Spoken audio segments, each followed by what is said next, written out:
Hello students, today we will study new chapter applications of trigonometry। इससे पहले हमने क्या स्टडी किया था?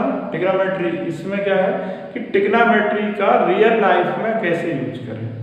सपोज करो किसी बिल्डिंग की हाइट आपको फाइंड करनी है, आप बिल्डिंग के सामने खड़े हुए, उस बिल्डिंग पर बिना चढ़े, बिना उस बिल्डिंग को मेजर करे, उसकी हाइट कैसे फाइंड कर सकते हैं।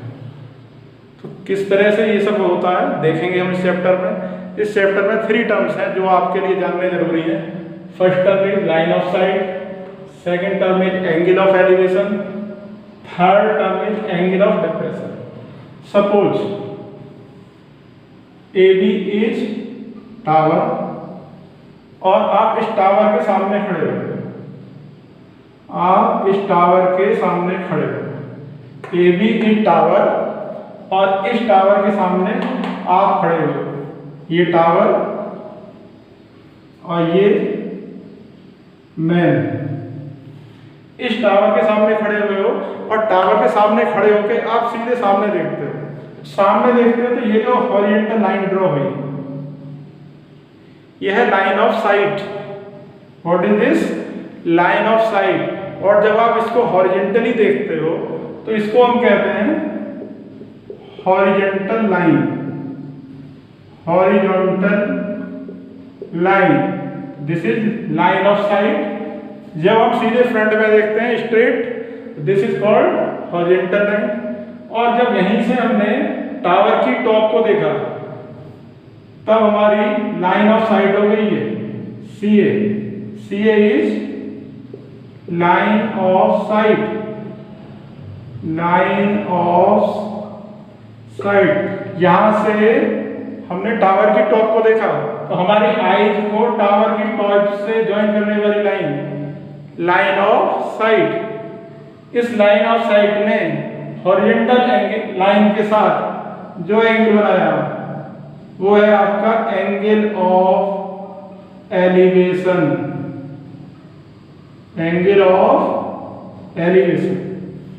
इसी तरह से आप खड़े हो यहां पर और आपने टावर की बॉटम देखी। यहां से टावर की बॉटम आप देख रहे हो तो अपनी आपकी आईज से टावर की बॉटम को ज्वाइन करने वाली लाइन, ये लाइन हो गई आपकी लाइन ऑफ साइट।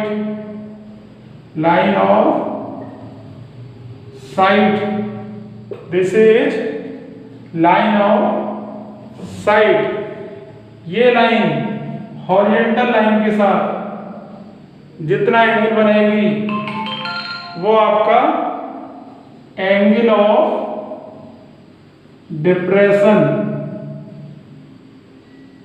वो आपका एंगल ऑफ डिप्रेशन। जब आप नीचे से ऊपर की तरफ देख रहे हो तो एंगल ऑफ एलिवेशन, जब आप ऊपर से नीचे की तरफ देख रहे हो तो एंगल ऑफ डिप्रेशन। फिर से समझो, ये आपका टावर AB, टावर समझ लो, बिल्डिंग समझ लो, आप इसे कुछ भी समझ लो, बिल्डिंग। और यहाँ टावर पे आप खड़े, यहाँ इसके सामने आप खड़े हो, ये आपकी हाइट हो गई CD। ये आपकी हाइट CD। यहाँ से आप टावर की टॉप देख रहे हो तो जो टावर की टॉप देख रहे हो ये आपकी लाइन ऑफ साइट हो गई, लाइन ऑफ साइट।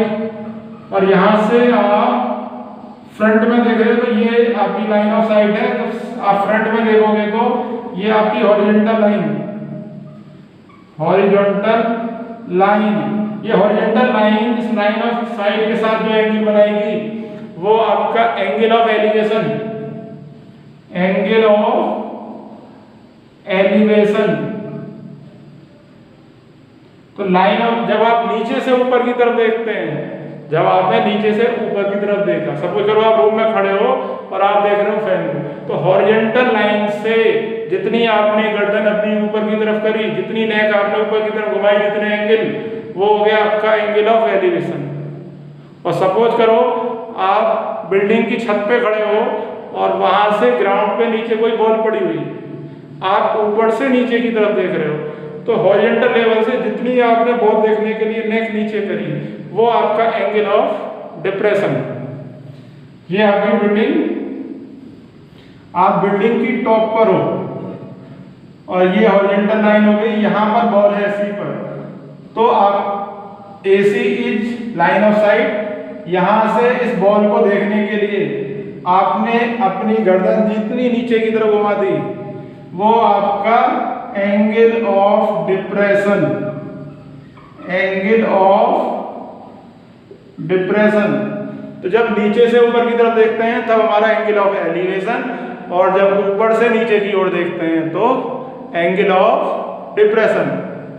एक प्रॉब्लम में समझेंगे हम इसको।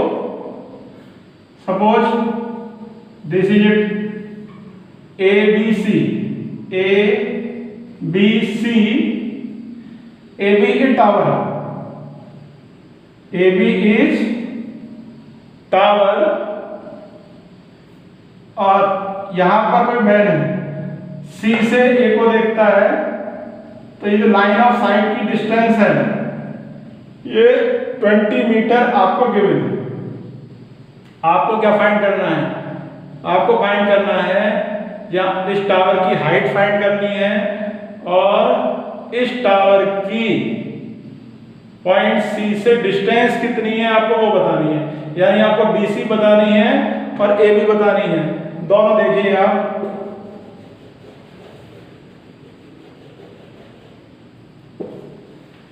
ये आपका टावर AB, टावर AB है, यहां पर मैन है, AC की लेंथ 20 मीटर गिवन है क्वेश्चन में। AB is height of tower, हमें क्या बताना है?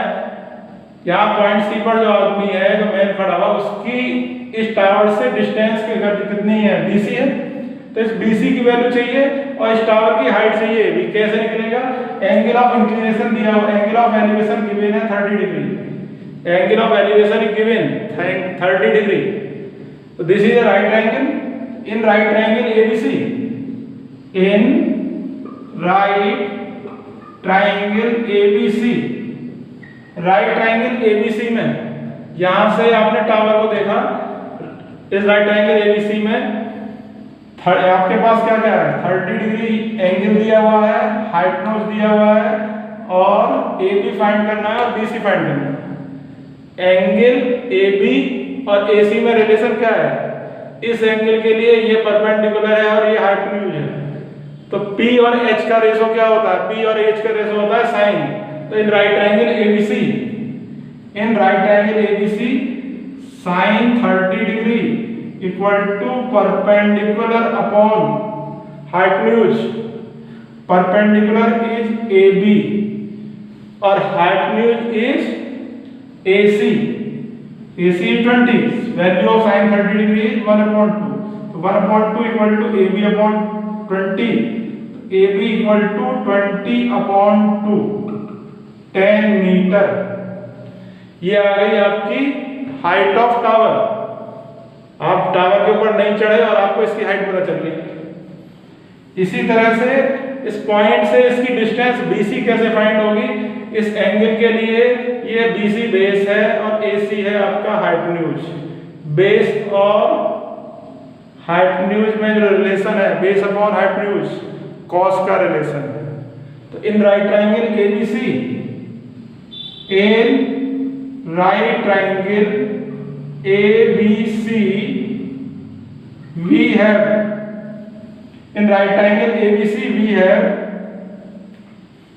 cos 30 degree, cos 30 degree equal to base upon hypotenuse. Base is BC, hypotenuse is AC, BC upon AC is 20. Cos 30 equal to sin 60 और sin 60 is √3/2. तो √3/2 equal to BC upon 20. Cross multiply कर दीजिए, 20 इधर आ जाएगा आपका, √3 × 20/2 equal to BC, 2 10 या 20। तो BC आ गया आपका √3 metre, sorry 10 √3 metre. BC is 10 √3 metre. √3 की आप यदि वैल्यू रखना चाहते हो तो वैल्यू रखो आप इसमें 1.73 यानी कि 17.3 मीटर। तो हमने इस ट्रायंगल में हमारे पास क्या था? केवल एंगल था और डिस्टेंस AC था। हमने क्या फाइंड कर लिया? टावर की हाइट भी मालूम की और टावर के बेस की डिस्टेंस पॉइंट C से मालूम की। दोनों मालूम करनी। तो जब आप नीचे से ऊपर की तरफ देख रहे हो, हॉरिजॉन्टल लाइन से जितना ऊपर देखोगे, जितना आपने नेक ऊपर की तरफ घुमाई, जितने एंगल, वो आपका एंगल ऑफ एलिवेशन, और जितना हॉरिजॉन्टल लाइन से नीचे की तरफ अपने अपनी नेक घुमाई, वो आपका एंगल ऑफ डिप्रेशन।